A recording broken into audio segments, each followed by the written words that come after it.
magsasalita on my behalf. Yeah. Dami-dami na Ikaw na talaga ang magsalita. dami-dami nagsasabing addict or whatever.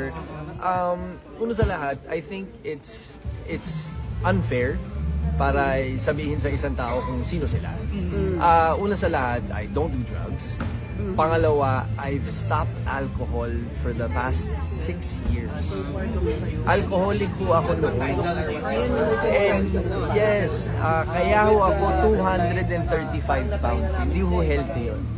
So I started to lose weight from that time nung tumigil talaga akong mag-alcohol. And tuloy-tuloy lang siya kasi hindi na ako bumalik sa alcohol. As in, zero alcohol intake ako. Hindi na ako nag-yosi. Wala akong bisyo.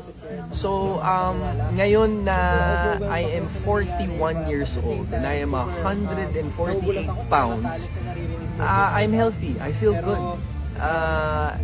I don't necessarily exercise tremendously, pero makain ako ng tama, iniinom ako ng tubig, and siguro mabigat lang talaga yung anak ko.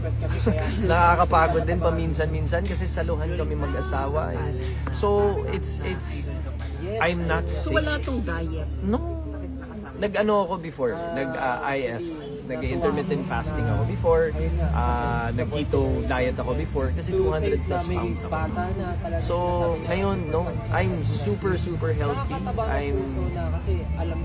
I couldn't ask for more, sa totoo lang. Siguro kung alcoholic pa ako, baka patay na ako ngayon, sa totoo lang. So okay ka sa ganyan?